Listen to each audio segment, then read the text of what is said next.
Yeah, a very good morning to one and all. On behalf of our Honorable President Anjuman Islam, Dr. Zahir Qazi Sir, Honorable Executive Chairman Anjuman Islam Navi Mumbai, Mr. Burhan Arif Sir, Director Anjuman Islam Kalseka Technical Campus, Dr. Abdul Razak Muntagi Sir, Dean Anjuman Islam Kalseka Technical Campus, School of Architecture, Architect Raj Matre Sir, I welcome you all for this exciting event, Poloki 2021. To introduce you to Poloki lecture series, it is an opportunity for the student community to expand their understanding of different ways in which architect can contribute to society. For Poloki 2021, we would be discussing emerging cities and various aspects associated with it. On similar note, I would like to welcome Mr. Pareen Misaria, who is a big city enthusiast who loves to know the relation between city planning and its impact on citizens' way of life. Pareen works with Institute for Transportation and Development Policy India program, where he helps the city, state, and national government to implement sustainable transport and inclusive urban planning initiatives that make cities livable, equitable, and healthy for all. Hi Pareen, I welcome you and request you to start with the session. Thank you, Prajakta, for the introduction, and thank you, team, for inviting me here for this section. Uh, so yeah, we can begin. I'll share my screen for the presentation.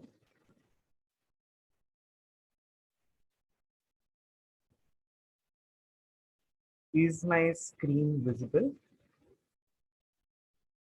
Yes, it is. All right. So I'm so excited today to talk on my favorite subject, parking. And the way I have known parking over the past few years, uh, it's just blown my mind uh, as I knew more and more about parking. And today I'm here to share those insights with you on why it is important for us to address parking. And today I'm going to take you all through that insights of this.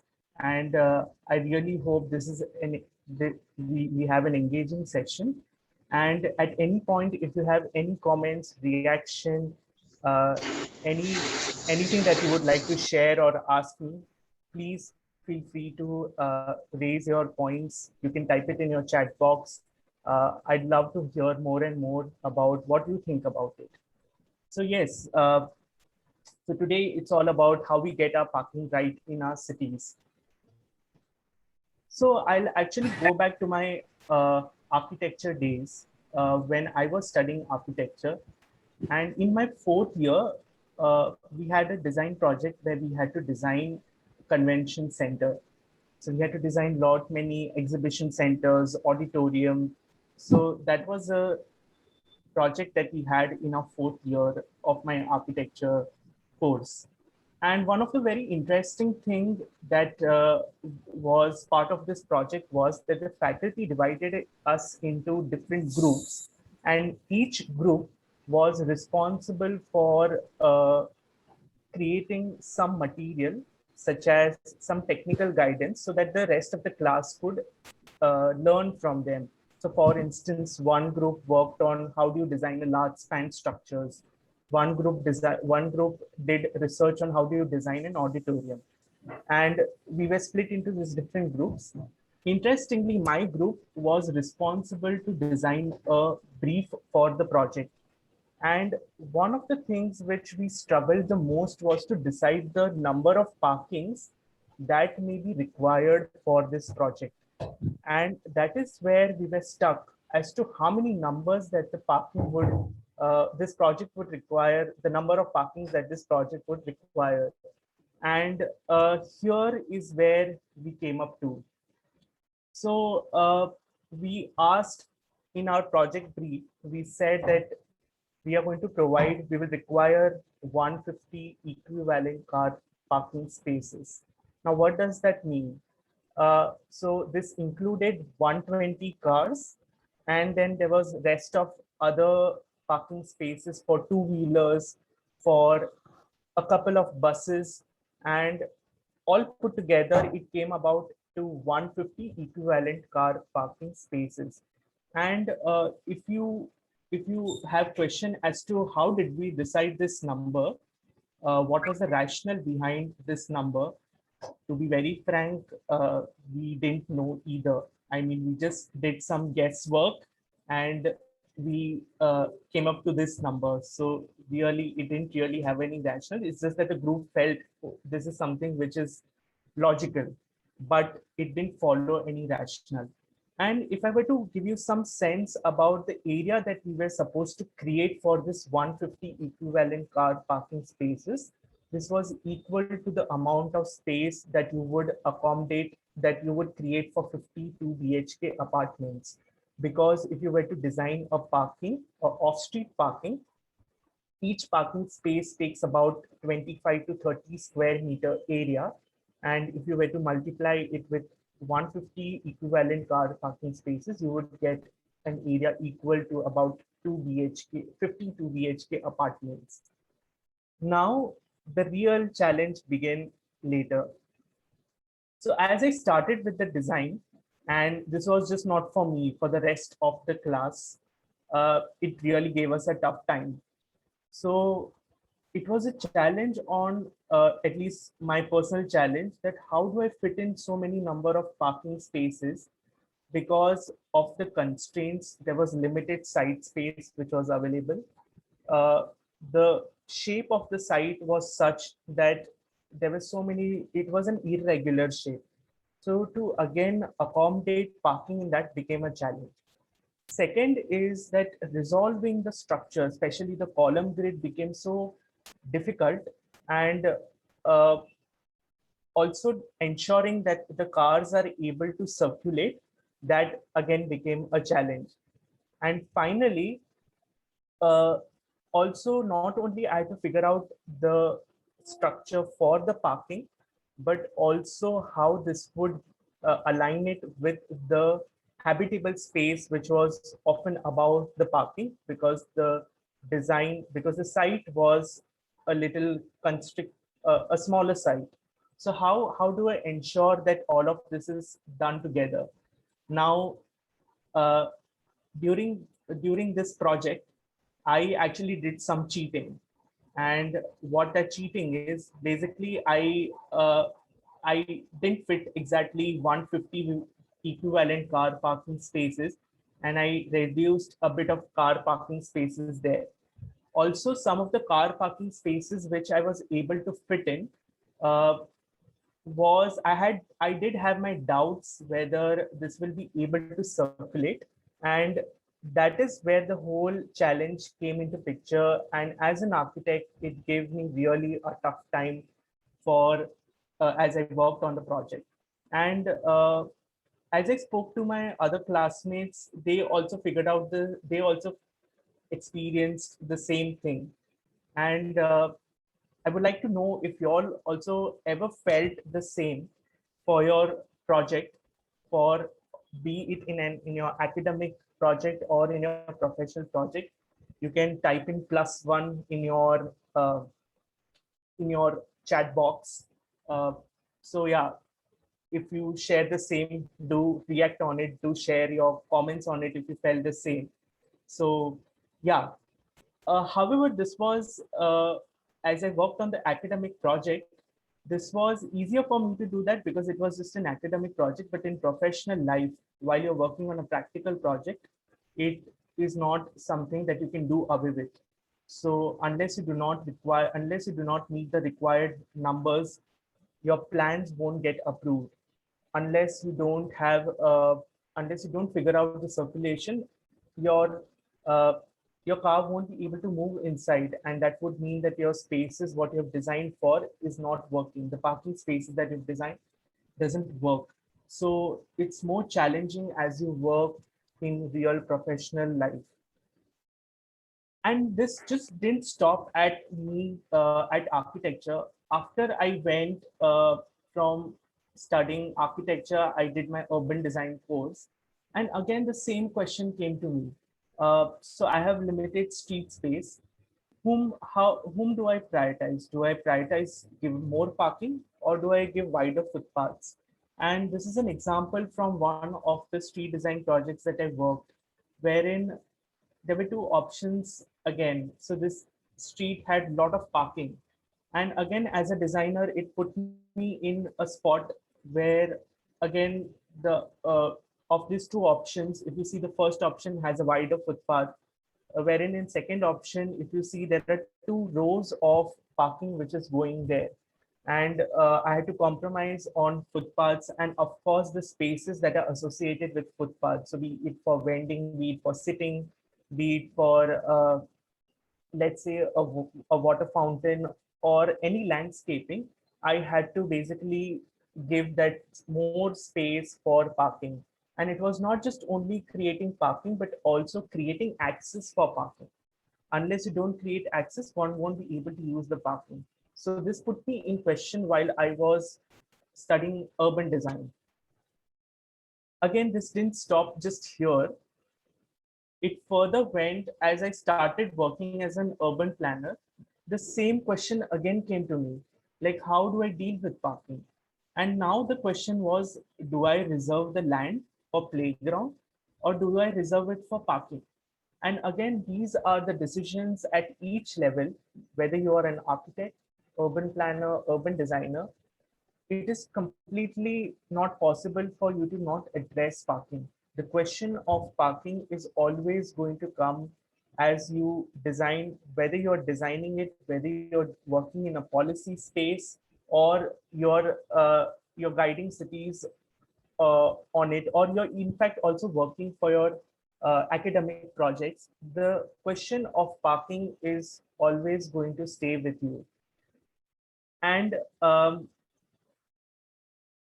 I say that I am in now a relationship with parking because I can completely not work without parking, without uh, without just turning a blind eye to it.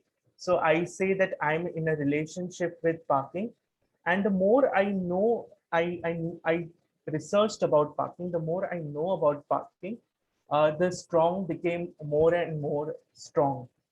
I mean, sorry, the bond became more and more strong. And you may be just wondering, why do I have Tom and Jerry here? So my relationship with parking is like Tom and Jerry. We love each other, but at the same time, I hate parking even more.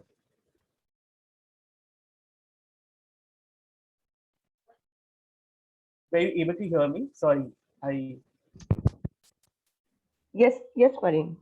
yeah. Sorry, the chat box was disabled earlier, so you couldn't see a response, but we have enabled now. So you can Okay, ask questions. Yeah, sure, sure. yeah. So again, as I said, in case as an architect for your academic projects or for your professional projects, if you struggled with your parking design for your projects, do react. If you felt the same as I, put a +1, or you could just share your other thoughts to it, the way your experience on dealing with parking. So yes, I was saying that I'm in a relationship with parking now, and this is a relation we have something like Tom and Jerry. We love each other, but at the same time, I hate parking more than I love it. So yeah, in a nutshell, I would say it's a complicated relationship between us. And so yeah, today in the presentation, I'm going to speak about this complicated relationship between me and parking. So the part 1 of the presentation is where I'm going to speak about this relationship, why I love parking, why I hate parking. Uh, in the second part of the presentation, I'm going to speak about how can you deal with this complicated relationship? Whether you are an architect, urban planner, urban designer, what is it that you can do? And these are some quick ideas, some things that you can take away. Of course, this is not something which is a laundry list and answers to all your questions that you may have.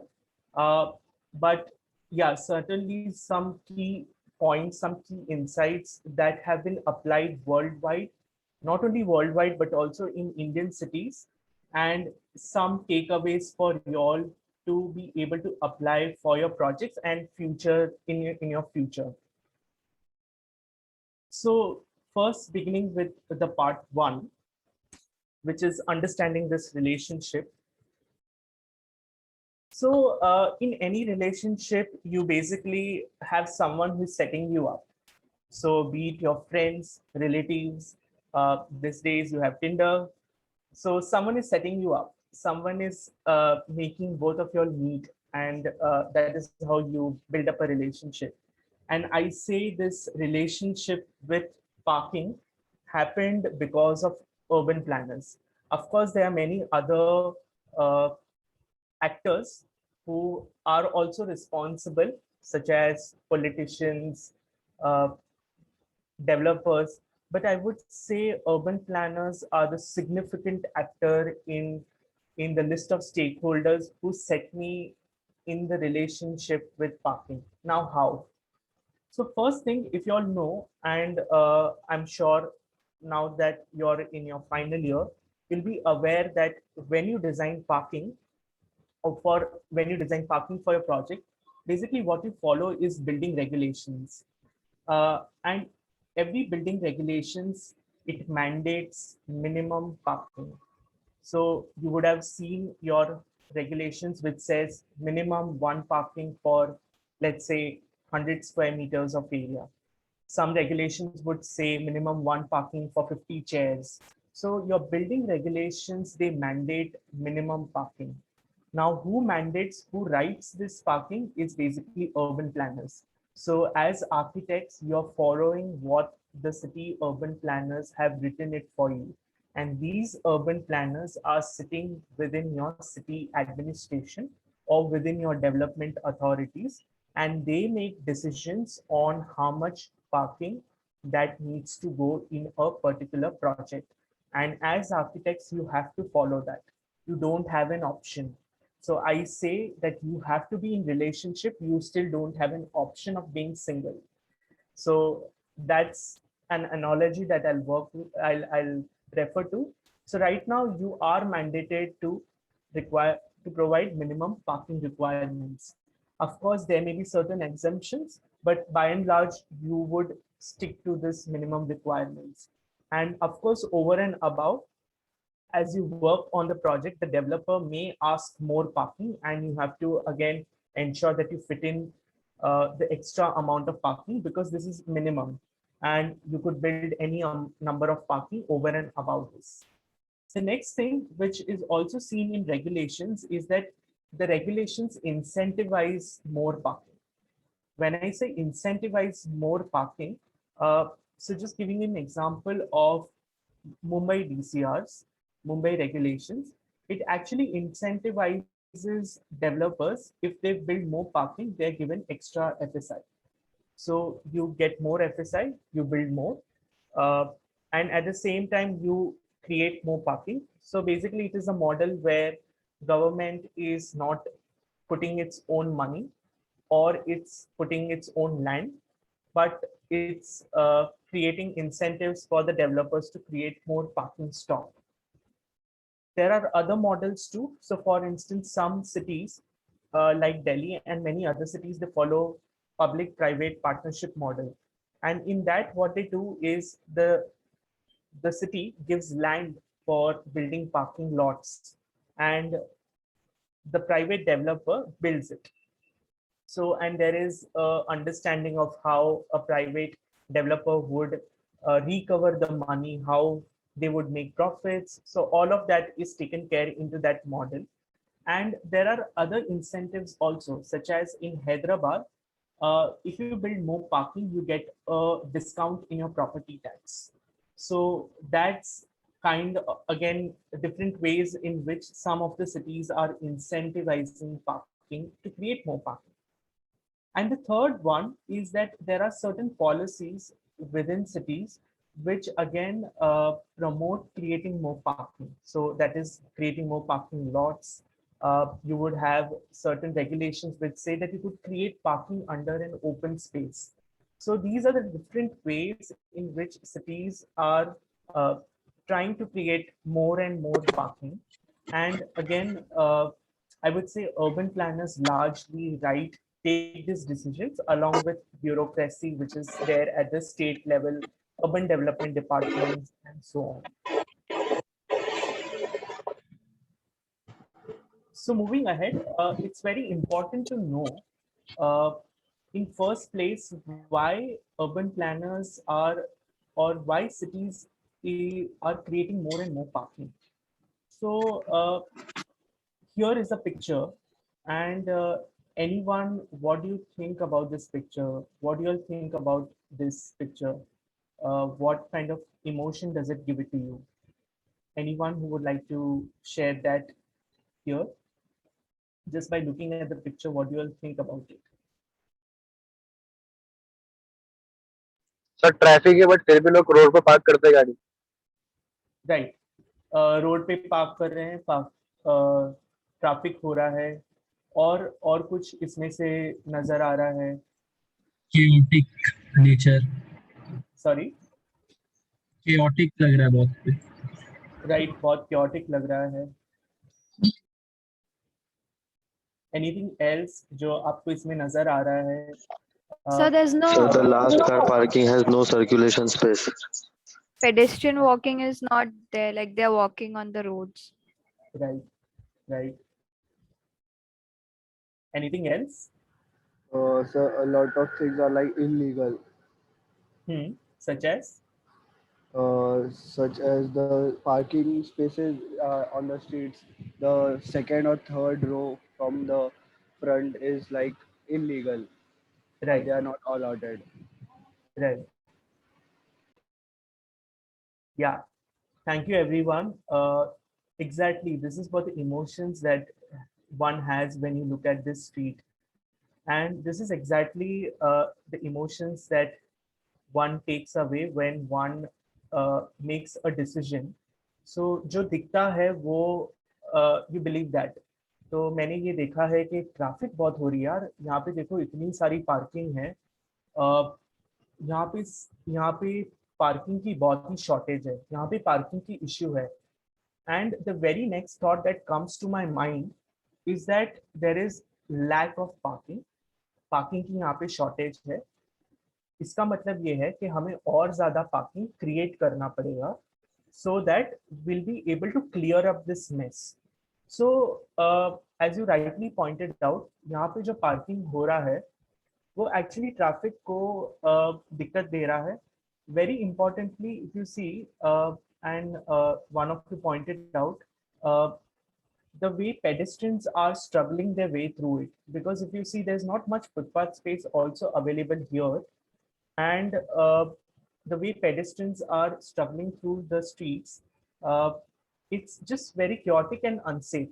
And even if it is not unsafe, because ये traffic jam street है, तो speeds इतनी ज़्यादा नहीं होगी. So it is still speed wise it is safe, but at the end of the day ये experience अच्छा नहीं है. आपको यहाँ पे चलना पसंद नहीं होगा. And this is not just one street. This is there in each and every city, whether big or small, and you can see it across your own localities where you stay. These problems are there in all streets, and if you feel कि ये सिर्फ India में ही हो रहा है, no, this was there world across. I mean, even in the in the ideal cities that you consider, such as take it like big cities, Singapore, cities in Europe, which are quite beautiful when you look at them. They also had the same problem. So if you take, they had the same, these streets what you're looking right now, the same streets scenario was there in their streets too.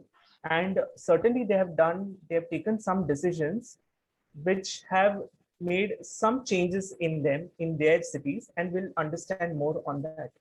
So one is that it's creating inconvenience to road users, that's there. But often what urban planners also do miss on, and also decision makers miss on, is that it's inconvenient to other road users which are pedestrians. Because इसमें क्या होता है कि no one is going to compromise on the space for vehicles to move, but pedestrians would always take a hit. And absolutely there's no space for you to sit somewhere or do any kind of landscaping. So there is no any element for you to make your streets interesting.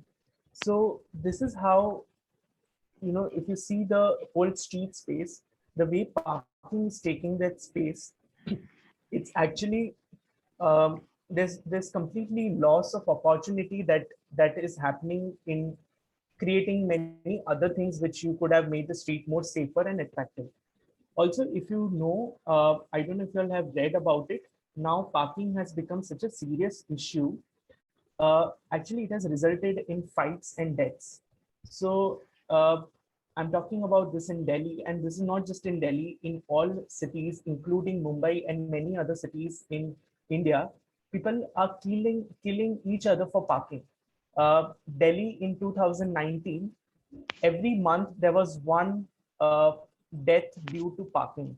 So there used to be a fight between the two, ye meri jagah hai, ye meri jagah hai, and that has led to murders. In fact, every day Delhi police in that entire year, they received at least 100 to 200 calls on parking issues. And these are very real issues, right? And it's not just in Delhi, in every city. Even Mumbai has these deaths, and I've heard many in other cities like Pune, Nashik. So this is also something which has come, which is a new thing that we didn't hear 20 years back, but this is a new thing which is there in our cities. And hence, what urban planners felt, and what many decision makers felt, that ये जो mess को create करना, अगर कम करना है, तो उसका solution ये है कि हम ज़्यादा से ज़्यादा parking provide करें, और ज़्यादा से ज़्यादा parking हम provide करेंगे जो कि ऑफ स्ट्रीट पार्किंग होगा. ये जो पार्किंग आप देख रहे हो वो ऑन स्ट्रीट है. अगर यही हमने ज़्यादा ऑफ स्ट्रीट पार्किंग क्रिएट किया, तो ये सारी गाड़ियां अंदर चली जाएंगी, and you will free up the space, you will free the space for road users. So so the present belief, as I said, that you create more parking, that's what they think will solve the issue. However, ये जो belief है कि ज्यादा parking वो problem solve कर देगी, वो सिर्फ एक मिथ है. It is just a myth, but actually it is not solving any problem, and I'll tell you how. So in fact, if you create more parking, and it has been seen across the world, so we have seen, studied, we have lessons from US, we have lessons from many other European cities and Asian cities also. In fact, if you create more parking, it harms society. Now how? Firstly, of course, when you create more parking, your construction cost goes up. So definitely, the developer hai, they have to spend more. And of course, the developer is not going to pay for that money. And at the end of the day, the end user has to pay for it. And when I say end user, certainly the one who is willing to pay for it should pay.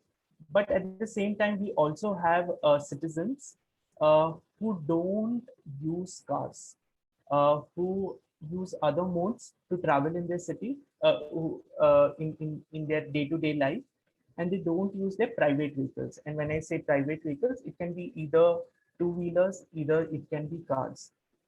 Just a quick question, do you all have any idea on how many people use private vehicles in Indian cities? Any idea? Any rough percentage number? Someone would like to take a guess on that? –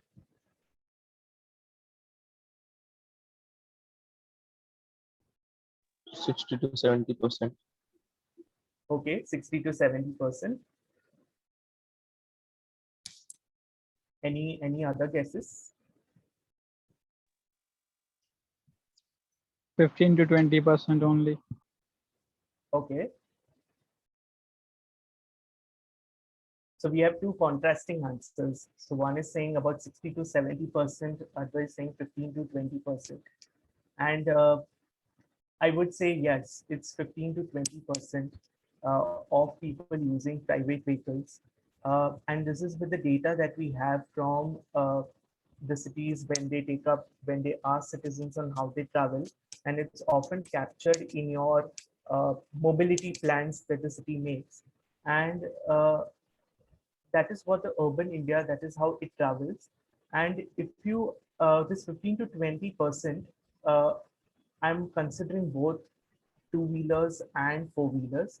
If you were to just take the percentage for four-wheelers, that number is somewhere between 8 to 10%. Of course, in some big cities, it may be around 14%, but by and large, we have seen it is about 8 to 10%.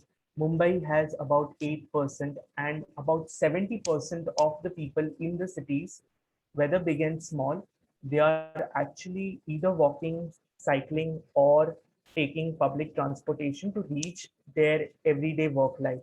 For their work, for their other needs, they're actually using the other modes. And not necessarily that's a mode of choice that they have, that they love traveling to, but often it's also a financial constraint that they choose these modes. So yeah, that is how the urban India travels. And basically, the when we build more parking, the non-car users have to basically pay for it, uh, and that is how cities subsidize it. So for instance, uh, if you go to a mall, आप जब mall में जाते हो, suppose आप अपनी गाड़ी लेके नहीं गए हैं, लेकिन मॉल में एक पार्किंग लॉट होता है। अब वो पार्किंग लॉट को चलाने के लिए, जो कि उसका मेंटेनेंस और ऑपरेशंस जो कॉस्ट है, उसको चलाने के लिए you need money, and in order to pay for that money, the shops, whenever you shop anything or whenever you buy anything there, you are supposed to pay certain parking fees also, whether you use your car or no, you're paying for it. Similarly, if you're living in a society, if you don't own a parking space, still you are expected to pay for parking maintenance because that's part of the common area. So this is like अगर आप कहीं पे बाहर खाने जाते हो, अगर आपने खाली सूप पिया है and someone is asking you to pay bill for rest every other thing, so it's like that. So it has an additional burden on the non-car users, and often cities use public resources to build parking. So they would provide land, which is again, urban land is limited, it's expensive. When it's put out for parking, it has a negative impact because you could have used the same urban land for providing playgrounds, providing for hospitals, and especially during the COVID time, we understood how important it is for us to build up our health infrastructure, how important it is for us to give better quality public spaces, and hence it's very important that we use these resources very thoughtfully. The third point, often people feel that more parking is going to solve the issue of congestion. In fact, अगर आपने ज़्यादा parking दी है, तो वो ज़्यादा traffic को attract करता है. A very simple question to all of y'all: if you all use your private vehicles, if you all have one, or even if you use a cycle or any other mode, I mean, I'm talking about cycle, two-wheeler or four-wheeler, आप उसको तभी ही use करोगे जब भी आपको पता है कि आपको पार्किंग मिल जाएगी. अगर आपको जरा भी ऐसे लगेगा कि नहीं वहां पे जाना है लेकिन पार्किंग मिलना बहुत ही मुश्किल है, आप अपना ट्रैवल मोड चेंज कर दोगे. सो आप शायद ऑटो में जाओगे या फिर चल के जाओगे. So unless you are not very confident about getting parking, you will not use a vehicle. And in fact, more and more parking you create, more and more it is easy for one to use it. It in fact makes one's life more easy to use their private vehicle. So in fact, it works the other way around. And there have been studies in many cities, not much in Indian cities, but which have proved that it attracts more traffic congestion. So it's not easing up the streets, but it's putting more load on the streets. Uh, Another thing, as I said, the opportunity to create more space for living, working, play, other social amenities is lost because you have to create more parking. And parking, as I said, takes about 25 square meters of area. Uh, the in that same 25 square meter of area, you could have used it for something more for other habitable uses. So that opportunity is lost for you to create this habitable spaces, which are so important for uh, one's life. And finally, often these parking lots make cities, spaces and streets bit dead and unsafe, especially for women and children. Often when parking is not designed well, they can create black spots, they can create very unsafe situation. काफी बार आपने footpath पे notice किया होगा कि जब भी आप footpath पे चल रहे हैं काफी टाइम ट्रक्स वगैरह खड़ी रहती हैं और फुटपाथ भी होती है, लेकिन आप अंदर से नहीं चलते हो फुटपाथ पे क्योंकि it's not an unsafe, it's not a safe situation there. The the threat to your personal security uh, is of a concern there. So actually, it creates a lot of harm. More parking creates harm to the society, and there are more to it. But these are main things that I would like to bring to your insights.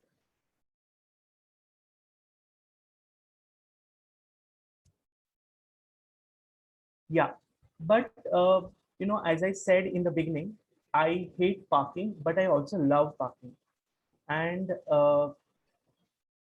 how I love parking, why I love parking is because if parking is managed properly, it can earn revenue. And the revenue that you can earn, the cities can earn out of it, it can be used for providing better footpaths, cycle tracks, public transport. I'll shortly speak about how you earn revenue out of parking, but if you really manage it well, it is a good opportunity for cities to create revenue, to create good spaces, good public transport, cycle tracks, but not again investing in parking because that is not going to help the city, but it is a good way. And this is not a target of the city to earn revenue, but it's a byproduct when you manage parking. And second is it can create business opportunities for private sector. So again, going ahead, I'll tell you how it creates opportunities for private sector. But this is where actually, if you manage parking, it is a sort of like a gold mine where it can create opportunities for the cities and the private sector. So this is the end of my first part where I take you through this complicated relationship in which I am with parking, why I hate parking, why I love parking, what it does to the society. And now we go to the next section, which is on how we deal with parking.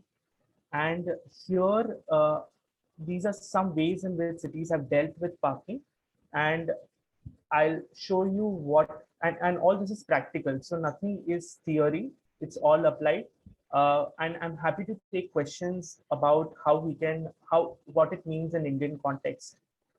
So first, it's important for us to get our mentality right on parking. So firstly, parking is not a birthright. So often citizens feel that government doesn't create more parking. They should create more parking. But one has to understand that parking is not your birthright. It is a commodity. So for instance, this lady is saying that I have bought a car. Now government should give me parking. Similarly, this person who is bought a air conditioner can say, I have purchased an air conditioner. अभी government मुझे आप एक free घर दो उसको install करने के लिए. So you cannot take parking as a social good. It is something, a commodity for one. One has to pay price for it. So if you want parking, you have to pay price for it. Second is parking is storage. So it is a real estate. Understand, it consumes space. So no one can understand better than you as architects because you are going to provide space for parking. And as I said, the amount of space that parking takes is equal to this space. You could have created one office space or one affordable housing unit. And again, it's a storage space, because parking 90% of the time it is just lying in, it's just lying idle. You only use it for about 10% of the time, and hence it is more of a storage space. और कोई भी जगह आप storage के लिए use करते हो, you will pay rent for it, you will pay price for it. Unfortunately, this is not there in Indian cities right now, but you do pay, you have to pay. It's a real estate, you have to pay for it. Other thing which, as I said, cities are building more parking lots. Now, the idea of building parking lots is fine, but what cities are not getting right is that अगर आपकी जो on street parking है, अगर वो freely available है, वो अगर आप कहीं पे भी पार्क कर सकते हो, वहाँ पे एनफोर्समेंट नहीं है, तो मैं अंदर जाके क्यों पार्क करूँ? क्योंकि मैं अंदर जाके पार्क करूँगा, एक तो मुझे वहाँ का पैसा देना पड़ेगा, जो कि 20-25 रुपए जितने भी होंगे. Why should I pay if I'm getting parking for free outside? Also, when I go inside, it is inconvenient, right? If on-street parking is easily available, तो मैं अंदर जाके क्यों उतना अंदर घूमूं, take ramps and circulate inside, उसके बाहर आओ. So it's not convenient, and if the convenient parking is outside, why should I go inside? So in fact, आप बहुत सारे parking lots देखोगे जो कि cities ने बनाए हैं, वो काफी parking lots are lying empty. And not only parking lots, even in some of the buildings, be it commercial or IT campuses, even in residential, there's a lot of parking which is not getting used inside. तो हमें क्या लग रहा है, अगर आप ये picture देखोगे, हमें लग रहा है कि पार्किंग की शॉर्टेज है. एक्चुअली पार्किंग की शॉर्टेज नहीं है, हम जो अवेलेबल स्टॉक है उसको हम अच्छे से यूज नहीं कर रहे हैं, इसकी वजह से हमें पार्किंग की शॉर्टेज दिख रही है. And once you start optimizing your existing stock, you'll see the difference, and that's what parking management is about. So it's more of a management issue. So very quickly, this is what any Indian city street looks like. And if you see, parking is a local problem. Which part of the street you will see that there's bunch of parking, which part you will see there's absolutely no parking. So the demand of parking varies within streets, and what you can do begin as, so all these some thoughts that I'll share with you, you can apply it as an urban planner, architect, and urban designer, because you will be not only dealing with your built spaces, but also the spaces around. And in future, you may be urban planners, designers, policy makers, and it's important for you to know that how do you deal with it. So it's very important, simple steps कि आप parking को पहले demarcate कीजिए, क्योंकि demarcate नहीं होता है, there's no discipline. So demarcate your spaces for 4-wheelers, 2-wheelers, or cycles. बने उतना पार्किंग को पैरेलल पार्किंग करिए, क्योंकि अगर आप एंगल पार्किंग रखते हैं या फिर परपेंडिकुलर पार्किंग रखते हैं, तो वो जगह ज़्यादा लेता है, जो कि आपने वो पहले वाले पिक्चर में देखा था. That is going to take more space, and in fact उसमें रिवर्स लेना, it creates inconvenience to the traffic, it blocks them, and even this takes more space, so you cannot create more footpaths. So hence, even if you have to provide parking, provide it only parallel parking. Clearly demarcate which zones are not for parking. So वो सब चीजें बहुत जरूरी है when you are designing public spaces. Very important to control the demand of parking, you start pricing demand of parking. So the moment you price parking, you will see automatically how people change their behavior. So जहाँ पे ज़्यादा demand है उसको आप ज़्यादा price कीजिए, जहाँ पे कम डिमांड है या जहाँ पे आपको लगता है पार्किंग जाना चाहिए उसको कम डिमांड, उसको कम प्राइस कीजिए, and you will see the difference. And this is where the cities are going ahead, and this is how all the cities in the world have controlled parking demand, because more parking you provide, more parking need will be in future. So yeah, control it with pricing. Just to confirm how much time I have to continue so that I'll make it quick. Can continue, Karan. We have time slot till 11. Sure. Okay. Thanks. Yeah. So yes, demand आप pricing से control कीजिए, and across the world wherever you go, this is how they would demand parking. So parking is not free, and this is where basically the money that you earn out of it, the primary goal here is to control the demand and bring in behavior change. Uh, and moment you get this, you as a byproduct, you will get parking fees, which city then can use it as revenue to invest in good footpaths, good landscape, good public spaces. And this is how cities are investing, making their cities better, beautiful. So the present Europe, present other cities which you dream of or which you have seen good pictures of, their streets are a result of this. So it's perfectly doable in Indian cities. In fact, Ranchi is a small town. Ranchi actually did this pricing. So over 1.5 kilometer, Ranchi ने ये differential pricing किया है. It worked beautifully well. Lot of Indian cities are now beginning to do that. Mumbai is soon going to do that. Uh, Pimpri Chinchwad just started charging for parking, and this is how you will control the demand of parking. So it's more of controlling it than providing more.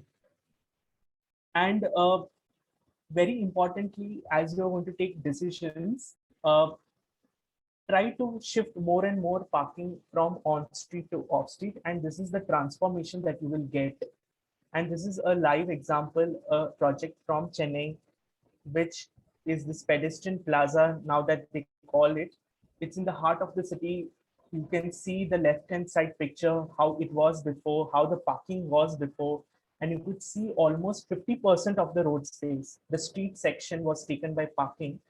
And now if you see, there is parking, but it has only one line of parking, and you can see the rest of the space that's been provided on footpaths, better trees, better walking space. In fact, they've also put children playing elements on footpaths where children can play on it. I don't have the picture right now, but I could have shared how it creates opportunities for you to make streets fun for you.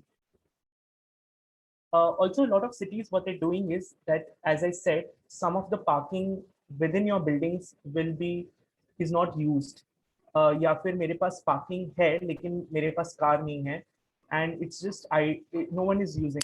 So a lot of cities are actually encouraging sharing of parking. So you can take charge for using the parking spot, and you can park your car there if you need one. And a lot of private sector has actually started building apps around it. So many cities in Bombay, Bangalore, Delhi, they have started these startups where you can list your parking and you can use it for, you can share it for money. And finally, the third thing which I recommend is that it's high time that we deregulate the minimum parking requirement. This is more from a planner perspective. Can someone tell me ये building कौन सा है? Any? Woodwork in London. That's right. This is Gherkin Tower in London, designed by Norman Foster. Can anyone tell me how much parking does this building have? Any guesses?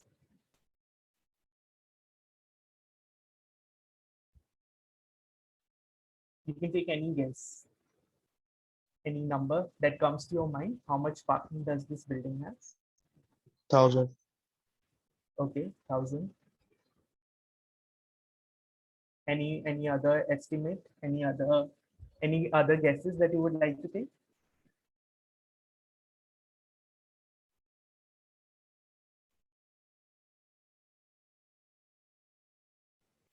So I think it might be actually, mostly used for commercial purpose and the parking might not be over there. Okay, so you're saying is it not 1,000 and less parking, or no I parking was at saying all. like some cities there are like specific parking already provided. So Okay. I thought that this building is completely for commercial and they have might have allotted in some other area nearby context. Sure. So, yeah, he's actually right. So this building has zero parking. There's absolutely no parking in this building, and this is not the only parking in London. Uh, Many other buildings that have come in central London, they don't have parking, and this is just not in London, but many cities in developing nations and developed nations where they are removing parking from the buildings. These are CBD areas, and what the cities are encouraging is that you come to these areas where you don't take your cars here, you travel here through public transport. And in Gerkin, the parking that you have is there are a couple of parking for delivery vehicles, service vehicles. They're parking for, I think, again, 5 parking for physically handicapped persons, and there is parking for cycles. So there is 3 times more parking for cycles, and the employees who come here are encouraged to travel by metro, then come here with cycling, or come by cycling all the way from wherever they live, because London has created this cycling highways which are almost like 25 kilometers, 30 kilometers, north, south, east, west. So this is what the cities are going towards. A lot of developing nations, in fact, in Africa, in Mexico, in Brazil, they're actually removing parking requirements. So now what they're doing is, with the changing times, they are saying, the urban planners are saying, हम minimum parking आपको नहीं बोलेंगे, आप decide करिए कि आपको कितना parking चाहिए. So now it is left to the developer. So अगर आपको चाहिए, आप इतना पार्किंग जो पहले स्टैंडर्ड में था उतना बिल्ड करना है, उतना बिल्ड कीजिए. अगर आपको चाहिए ज्यादा पार्क करना है तो ज्यादा बिल्ड कीजिए. अगर आपको जीरो पार्किंग लगता है, build zero. So they have removed these regulations, and very interestingly, a lot of cities very recently who have done these changes in their building regulations have seen some different outcomes where builders are choosing to build less parking, or as you just mentioned right now, many different buildings are coming together to build common parking. So they're trying to optimize their resource. They're reinventing the whole architecture around buildings. They are creating real estate products for non-car users. So people who don't need cars are welcome to stay here, and they are creating spaces which are for non-car users. They still have uh, gathering spaces, they still have gym and every other facility, but they don't have parking. And that's where it's given architects an opportunity to uh, experiment, not only architects but developers, an opportunity to experiment with real estate. And specifically in London and many other cities which have taken one step ahead, they have introduced parking maximums. So what I mean by parking maximums is that you could create only maximum this much parking. You cannot create anything over and above it. So it's the complete reverse of what we have right now. And in fact, either they include parking in FSI. So then builder is in a spot whether to provide more space or more parking. And right now we cap the building of habitable space, but we do not cap parking. So these are things for us to think about it. And in fact, in India, Kerala is one of the state which includes parking in FSI. Uh, they have FSI of 4, and in that builders can decide whether how much parking that they want to provide, and every parking that they build is counted for FSI.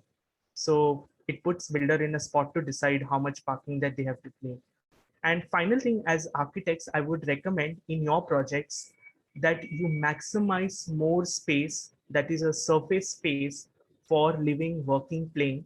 Because at the end of the day, parking is a storage space.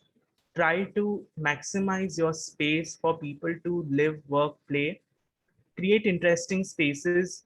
Of course, there are challenges because still right now you are governed by the decisions that urban planners take. But at least with this awareness, you can make sure whatever planning that you do within your site can maximize these interesting spaces. And moment you do this, you will see the users that use this space. You will see more children, more women, uh, more different users group who will start using your spaces. So if you see what kind of, so what I say is that I'll just leave right now here with this. It's really a question of what kind of cities we want, what kind of build form we want, and the decisions that we take when we have power. I think the right decisions will give you the right product. This is in US when the city was, and this is most of the US, when when cities are built around parking, you can see the amount of space that's going for parking. I'm sure you would not like to walk in this city. You would not feel safe here. Just imagine what it would be to walk here in night. Uh, this creates a lot of heat waves. So because there's so much of uh, concrete, it creates heat waves. There's absolutely no shade. It's just concrete there everywhere. And at least in good part about in Indian cities, we are not here. And there's a good opportunity still for us to not go in this direction. So this is the cities that look, which are designed around more cars because they require more parking. And these are the cities which have taken a decision where they want to prioritize more vibrant places for this people. So the moment you design cities from that perspective, you'll automatically see people using spaces very differently, be it within your streets or within your public spaces or your buildings. People will use it very differently, and you will see children using it. You will see old people using it, which right now is not the case. You would not find many children going out by themselves on city streets because our city streets are not kept designed from their perspective. We often miss what would a woman feel when she would walk on the street. So we don't consider the gender in our design. And the more sensitive you become towards your design, even at an architecture level, it would do wonders at your outcomes. And these are some of the decisions that some of the cities have taken. This is in Milan. You could see what city was looked like before and how it has transformed. These are all decisions at urban planning, design, decision makers, politicians, bureaucrats, and this is how they have been able to transform. Of course, they dealt with a backlash. It was not easy. They had the same citizens backlash. They had all sorts of problems that we could think about here, but they took certain bold decisions. Of course, community participation is very important when you develop such designs because you need to hear from them. I'm sure of what I speak right now, a lot of things you may not be agreeing to me. How is it possible? You have some doubts, but the more we talk to each other, this is how you will be able to get here. So it's important that we take steps towards that. This is in Amsterdam. Again, you can see the difference, stark difference on how streets have transformed once parking is removed. And you could get wonderful streets. And this is, by the way, a political manifesto where the government was actually advocating for that. So it's not only in Amsterdam, but even in Paris, where they have targets to remove parking, and they're asking citizens, how would you like that space to be? And this is just not in, by the way, in Europe. Yeah, this is how cities have looked. You can see children playing out, and people need such good spaces. Like all of us need that spaces, but and we can do that. Trust me, it's all doable. And this is what Indian cities have done. This is in Pune. It's all already built. You could already see how parking is streamlined. It's very important that even if you're providing parking, it's streamlined. You have spaces for one to sit. You can see the art installation behind. So the space is the way you create your space is very important. This is in Karol Bagh. You can see the difference, how it was before how it transformed its street into a pedestrian street, and it did it through a very smart way. It actually did some on-ground testing to make stakeholders believe that how the space would look like, what are their concerns, and then it started making it into a permanent transformation.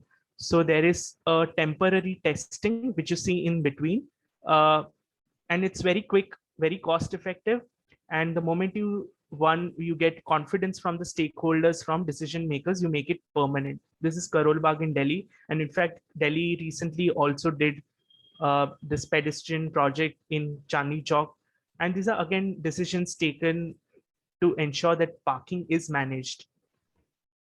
This is in Indore, again in the heart of the city, the Chappan Dukan area, where now again they have created like an urban plaza.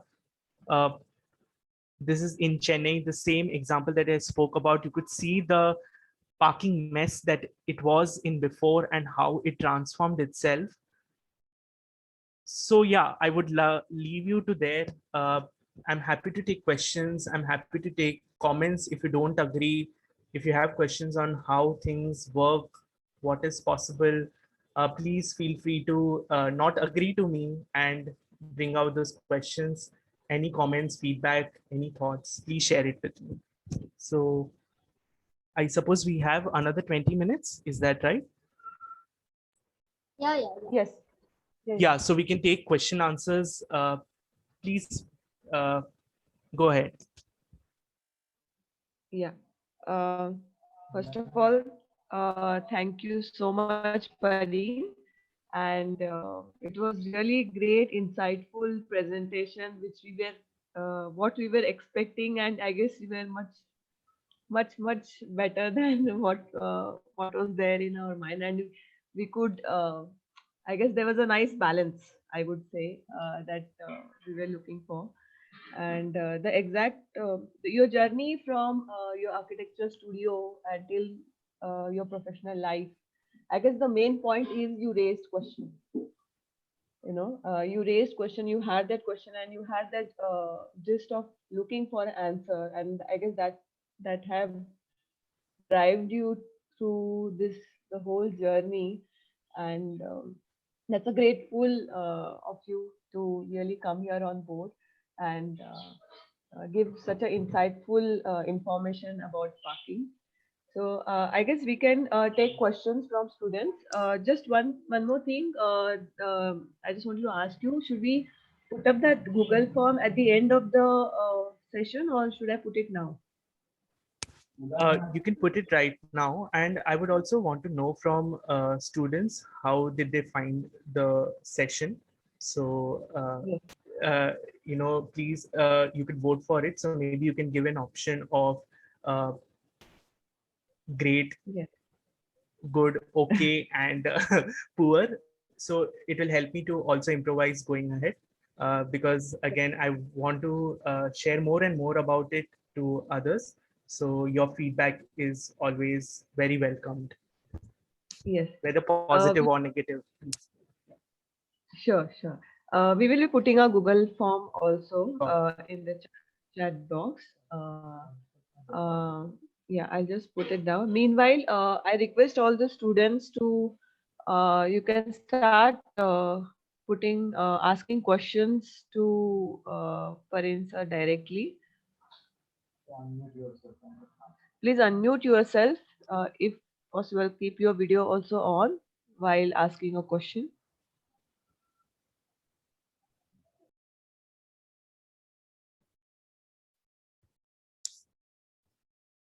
If you don't even have question, you can react to what you saw.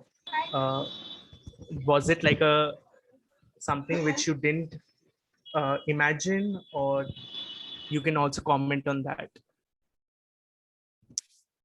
Yeah, please go ahead.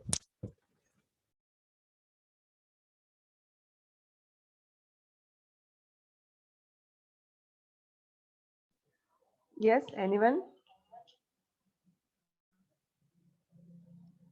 So as just to give you some precursor of the studio, where we also started raising certain questions to students, where the intention is to make them think and take their own decisions about certain spaces, rather than we spoon feeding into their mind. Well, because there are questions that few of the students have asked to us, is the parking right or wrong? So I said, you have to find the answer. I guess I'm sure your presentation will give them some guidance or thoughtful information to come to certain conclusions. So, Right. anyone wants to ask questions? You have to speak, guys. Come on. Hello, sir. Yeah. A very insightful session. Thank you for the wonderful presentation. I have a question. The example which you showed us on the screen, where does the car goes in the public spaces when they are recreating such spaces? That's a very interesting question, and I was waiting for it. So let me tell you, when I visited Vietnam, and exactly in their CBD area, I could see no on-street parking, and I was just wondering, गाड़ी गई तो कहाँ पे गई? And even the same questions that I had while they were doing such wonderful public spaces, अभी गाड़ी को डाले तो किधर डाले? That's still a question that you are left with. And the more I found out about it, so I'll talk about some quick things of what cities did. So one is that cities did build parking lots. So the one in Chennai that you saw, actually they did parking lot, and that is where the customers are going and parking their cars. So that's already happening. What Tokyo is interestingly doing is that so in Chennai, what happened? City built parking by its own resources. मतलब city ने अपना पैसा डाला to make public parking lot. Tokyo does very interestingly. The moment you manage on-street parking, जब भी आप on-street parking को manage करते हो, automatically private sector को अभी लगता है कि parking कम है, people need parking and let us build parking lot. So automatically people build parking. I mean, it takes a bit of time, but in Tokyo actually private sector builds parking lots. और even अगर आपके पास एक parking lot भी जो free है, आप उसको market में बोलोगे कि ये मेरी पार्किंग स्पेस अवेलेबल है और आप यहाँ पे आके पार्क कर सकते हो. So that's a second way which is like a market around parking. एक मार्केट बन जाती है. The same thing also happened in Ranchi, जो कि जो गोडाउन्स थे, लोगों ने गोडाउन्स को पार्किंग लॉट्स में कन्वर्ट कर दिए क्योंकि they saw this to be a lucrative business. So that's what happened. And the third thing, which is called a traffic evaporation. Traffic evaporation क्या होता है कि the moment you see that parking is charged, it is difficult to find parking. You change your travel behavior. तो travel behavior में आप क्या करते हो? आप public transport use करते हो या फिर आप ओला उबर से आओगे वहां पे क्योंकि मुझे पार्किंग मिलना मुश्किल है. तो उसको बोलते हैं ट्रैफिक इवेपोरेशन, जो कि ऑटोमेटिकली आपकी जो डिमांड है वो कम हो जाती है, तो कुछ परसेंट जो है वो कम हो जाएगी ऑटोमेटिकली. तो these are the three ways in which cities have been able to manage the parking. Yes, sir. Thank you. And another question. What do you think about parking problems in India, like specifically in Mumbai, which has an organic planning?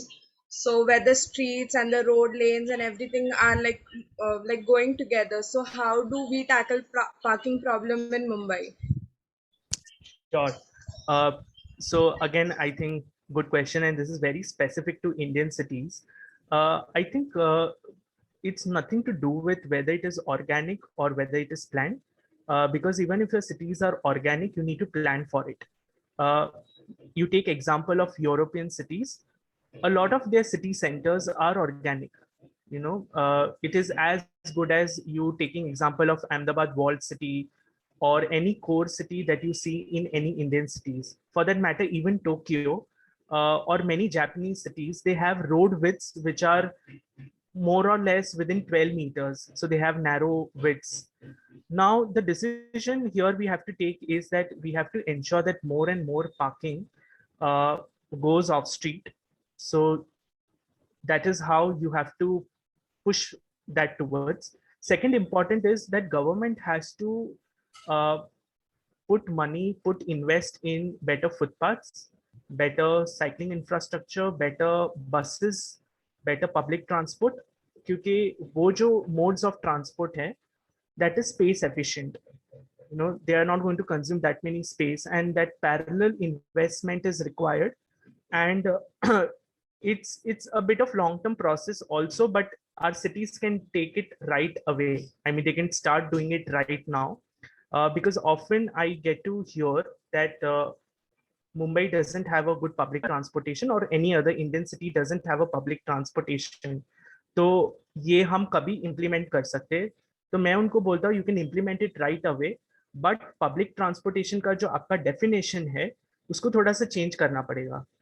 Often cities think public transportation is equal to metros, and I say it is beyond metros. It is buses, it is even public bike sharing system, which is very easy, quick to deploy. And when you plan for this kind of parking reforms, it takes about 1-2 years for it to happen. So meanwhile, you can plan for getting more buses, better public bike sharing system, and that is how you can up your infrastructure. So it goes hand in hand, and that's also a quick way of doing it. Shraddha, may I ask one question? Thank you, sir. Parag here. Yes, Parag.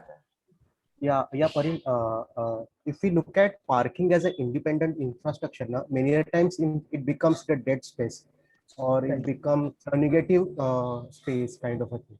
Yeah. So are there any strategies worked out somewhere, examples where other functions are clubbed together and to make it more active, specifically in Indian context? Actually, yes. So in fact, this is not formally done, but this is actually done illegally. Moment developers feel that their parking is not used, they would convert it into usable spaces. So they would turn it into office spaces. In fact, a lot of parking lots I've seen, people use it for skating, people use it for the ramps, they use it for skating, they would do it for workouts. So there are small little functions that happen there. And I think that's a good way of doing it. And I also believe that going ahead, developers should be given a liberty to even change their parking to usable functions if they don't perform. I mean, if they've created more parking and if it is not getting used, why not change it? Why not use it? Someone should use it. So that's a regulation change, but already this is happening in our cities, though illegally, but it's happening. Also street wise, what some of the cities are doing is they're removing parking, and instead of on-street parking, they're replacing it with a small seating area. And there are cities, not in India, but abroad, they've started these programs called parking to parks. So they're creating the small little parks on the street where you can sit, where children can play. So a lot of cities are doing that. And the same could be also applied here. Thank you. There's one question in the chat box. It was a wonderful session. How can the problem of parking be tackled in congested spaces where dedicated parking spaces on road or street aren't provided, and still parking in buildings is not, and still parking in buildings do not fulfill the requirements? I guess it's similar to Nabila's question, but if you want to add anything. Yeah, I think pretty much what I added there. So the 3 points that I said on traffic evaporation, on how do you get private sector to be providing parking, and you start pricing parking, that's very important on street parking. The other thing which I would like to add here is that the moment you don't have parking there, you don't have to worry, because if I need parking, I'll move to a different locality where I get parking. I'm telling you as a user, I'll move to and I'm okay to pay for it. I'll pay for that. So already, if you know, in Mumbai and in all cities, basic parking price starts from 5 to 6 lakhs, and in South Bombay, you would pay as good as 25 lakhs to 30 lakhs for parking spot within. So there are people who are willing to pay for it. So whoever is willing to pay for it, they'll move to a different location. As simple as that. So market will basically adapt to those changes. There'll be a bit of a friction in the beginning. As you change any policy, there'll be friction in the beginnings, good 6 months or so, but automatically market will sort of, people will adapt to it. I have one question actually. Yeah. The way you mentioned about deregulating minimum parking requirement, but in a similar way, is ITDP also working on the policy changes with government, or are you suggesting any changes? Yeah, actually, we are working presently on a study where the whole mission is to work with state government, with Maharashtra, with Tamil Nadu, on how we can deregulate parking requirements. So hopefully we'll be able to, will be done with our research findings, talking to developers, because to bring this changes, talking to developers is extremely important. So we are already doing that, and hopefully we advocate for it next year. Some of the cities have already started working on their on-street parking. That's something cities have already begun doing it, but still off-street parking is something that cities are not started, except for Kerala, where it started. It has begun with including parking in FSI, but still we haven't taken those steps. Also, another question is, I guess I raised this question when I was talking to you previously also. In this last 1.5 years, I've seen there's a rise in the sale of cars, even if it's a second hand or a first hand. So how do you envision this impacting issues? Sure. I think one, it is important for us to understand that why this rise, and this rise is actually because our public transportation is not good, is not dependable. Of course, the COVID also has put in the fear of traveling in public transportation. There are researchers which have said that if you put mask, you can still ride on public transport safely. And in fact, if you see, public transport is still going full, like people want to go use it public, but again, that's out of financial compulsion, not necessarily that's my choice. But I think we need to really up our game on public transportation, the whole experience of it. So not only public transportation, but also on walking and cycling. We need to up our game on that. We need to build streets, cities around that. And some cities have already started doing it. And once you provide a attractive alternative, that's when you get people to move to other modes. Now, let me tell you that alone is not enough, because somewhere you need to actively disincentivize the use of private vehicle use. So in London and even in Singapore, along with parking rates, like they charge exorbitantly high for parking. Like even if you were to go to Fort in Mumbai, per hour you will be paying 100 rupees, because that's the demand that that area has. And congestion pricing is where these cities also charge, and that again puts you in a tough spot to whether to use a vehicle or no. And if you don't know what is congestion pricing, those of you don't know, it's basically if you want to use the road space, you have to pay charge to it. And Singapore, London, Sao Paulo, these are the cities which charge people to use for congestion. I mean, if you want to use road space, you have to pay for it. So that's what cities need to do going ahead. Also, there are apart from this infrastructural changes, you need to also do some behavioral changes like communications.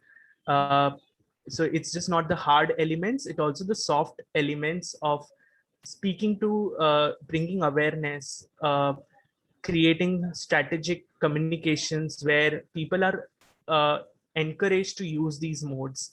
So building that confidence. So there's many things that you have to do towards bringing uh, that rise down. Actually, Hello. I was exactly going to ask you same question next. Is the answer lies in the behavioral issues? It I does. guess, It yeah. does. Yeah. Yes. Hello, Yes, sir. yes, Abdul. Yeah. Yeah. Yeah. Sir, I just want to ask that if you have designed something in which your client is asking for like parking space, and so how you manage to convince your client that there is no need for parking or lesser parking? Sure. Because in every project we are dealing with or we are looking around, there are this kind of situation, like architects are trying to do something like what is a demand or what is actually needed, and the client is actually demanding. So we have to take that thing to consider, otherwise we will know we will not get the project. That's a simple answer. Absolutely So right. And how can we deal? And I think Thank you. it's a very practical question. And I think somewhere I would say you're helpless too, because you have to meet the client's demand in spite of you knowing that. I think one thing what you can do is uh, this bits of strategies. आप directly उनको मत बोले कि parking जरूरी नहीं है, और आप बोल भी नहीं सकते क्योंकि अभी बिल्डिंग रेगुलेशंस आपको मैंडेट करता है that you have to provide minimum parking. Now if the client is asking you to provide more and above what is there, what is already mandated in the building regulations, a quick situation check would be useful. इसका मतलब क्या है? Suppose your building is closer to railway station. Okay. Now the whole idea of your situation building in around the railway station is that people travel through public transportation because it's so well connected, it's walkable. तो आप convince कर सकते हो client को कि आपको इतनी जरूरत नहीं है इतनी पार्किंग की, क्योंकि ये एकदम स्टेशन के नजदीक है. It is well connected by public transportation, चाहे वो बस हो, मेट्रो हो या सबअर्बन रेल हो, वो बाजू में ही है. आप सोच सकते हो इसको कम करना. दूसरी चीज, also keep in mind there are market forces. When I say market forces, there's Ola, there's Uber, and people are okay to buy. I mean, people are using those. So why not take that also into consideration and use this as a second reason to bring down that demand that the client is asking you to build. Third, you can also do a quick survey of people in your locality to understand how they are traveling, how they're coming there. So quick survey of people, how they are accessing that space, you can do that. Let's say if that's not possible, the third, fourth thing that you can do is you can actually do a quick check of buildings around in your site and see उसके जो अंदर parking provided है वो कितना हद तक use हो रहा है. And often chances are that पूरा का पूरा parking use नहीं हो रहा है, and you can take that as a data to your client to say that parking पूरा यूज नहीं हो रहा है, आप किसी भी टाइम पे जाओ इट इज ओनली 50% यूज. तो आप थोड़ा अपना डिमांड उसको ऑप्टिमाइज कीजिए. तो these are the ways in which you can deal with your client. So it's more like a negotiation that you'll have to do with it. Thank you, sir. I hope I answered your question. Yes, sir. Thank you, sir. Yeah.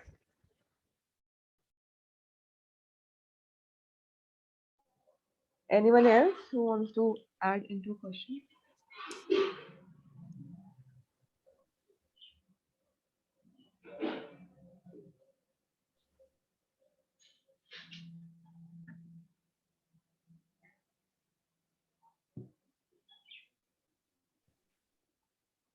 Is it or should we wind up? Anyone else, student? See, this is important to raise questions right now because this subject that we started, parking, is very much is part of your architectural design studio. So raise all whatever questions you come to your mind so that it's clear right now. Sir, have you thought about some temporal parking spaces like in terms of a market? There are people like who just want to park the vehicle in front of the like in shop and then wants to get something. So it's like a very small activity of 2 to 3 minutes, and that time it can also create a congestion over there. So how do you think that so in that cases how the people's mentality should be tackled so to avoid this congestion? Sure. I think it's a very, very important question. And I would just expand this a little more. This question is not only about people who just have a quick work to do, but also of the deliveries, Swiggy, Zomato, what to do about them. That's also very valid because right outside my house, there is Domino's and they all park their two-wheelers on footpath. And how do you bring order to that? Firstly, certainly demarcate parking. Enforcement has to be strict that no one encroaches on parking. It's okay to charge smaller fines, but repeatedly, more you charge fines, people will be aware of, oh, I need to be careful of making such a breaking the law. And so enforcement has to be regular because often our cities keep the board that you'll be fined 25,000, will be fined 1,000 rupees, but there's no enforcement. So people still park there. There's no parking sign, but no one enforces. So I think enforcement has to be strict. In terms of pricing, because you want to charge on street pricing, right? You have to charge. Now, if I have just 2 minutes of work, or if I just have 5 minutes of work, like I've come to a shop, I just want to buy, it will just take me 5 minutes. Do I pay for that 1 hour or no? So some cities do charge for it, but some cities, what they do is that the first 10 minutes of your parking, sorry, just give me a minute. Is my voice clear? Yes, yes, very much. Yeah. So if the first 10 minutes of your parking is free, so beyond that, if you start if you start if you park there, then you are charged. And it's all IT controlled parking management. And of course there are on ground people who are present, but that's how they use it. For deliveries, Swiggy, Zomato, a lot of cities are taking a hard stand on asking them to only deliver it inside the buildings. So they create parking spaces within the buildings if the delivery time is more than 10 minutes. So they have to go and park inside. So that's how you manage this quick ones and especially the deliveries. Yes, sir. Thank you. Thank you.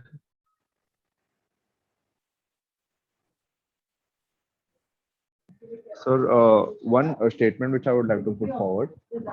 Sir, the parking issue is actually a real concern in an urban space. Okay, but sir, the developers actually take advantage of it, which you already stated. So, for an example, in a place like BKC in Mumbai, so the place is so well designed, but there are no parking spaces on the roadside. So even if you park your car for more than 50 minutes, there's a towing van waiting for you just outside the building or something nearby. And also the charges for parking over there are like more than 100 rupees per hour. As well as the area is a little far from the stations, and also even if you take public transport, the minimum charges you came up to are approximately 100 rupees. So affordability is also a main concern in this. Like not everyone will be privileged with paying for their parking spaces or even using the public transport, because they know that even if they do that, they have to pay a minimum wage of traveling to that space. Sure. So again, the whole idea is that you charge pricing as per the demand. So if it requires one to charge 100 rupees, 500 rupees, they must charge it.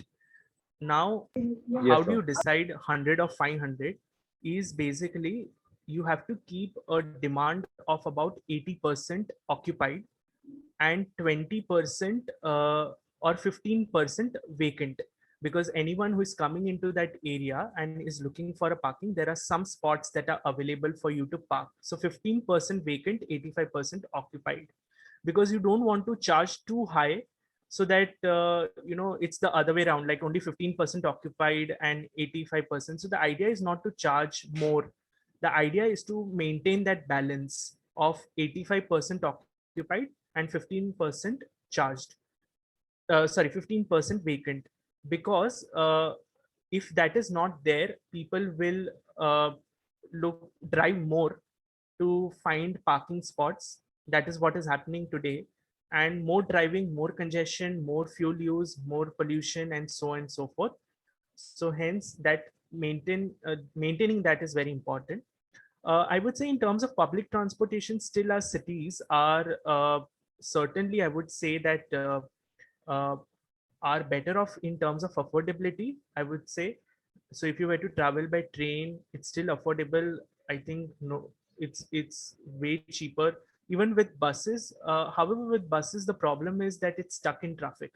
It's not dependable. So you, Yes, as a sir. user, you are just stuck there, and there needs to be again a priority in buses also. And that is how you can create. But yeah, affordable is a valid point.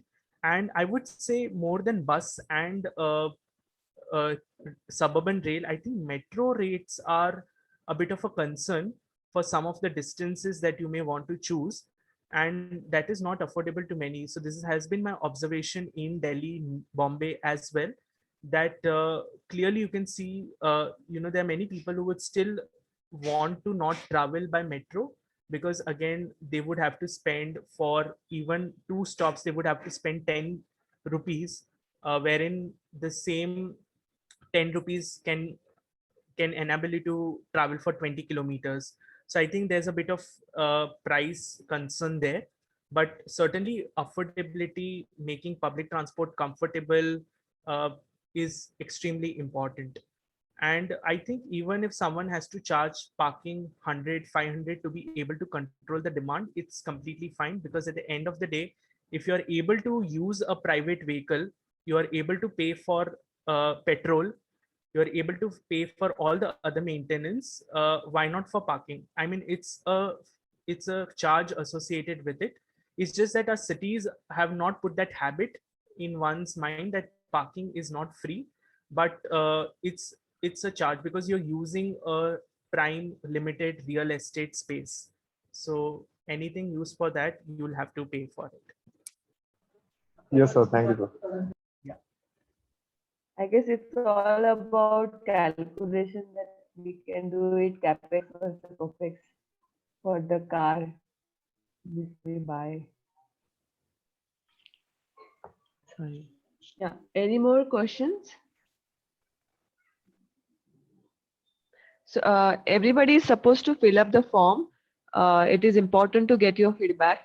There are 2 forms that we have posted. One form has been posted by me, and that's a poll actually that Parin sir would love to get your opinion about it.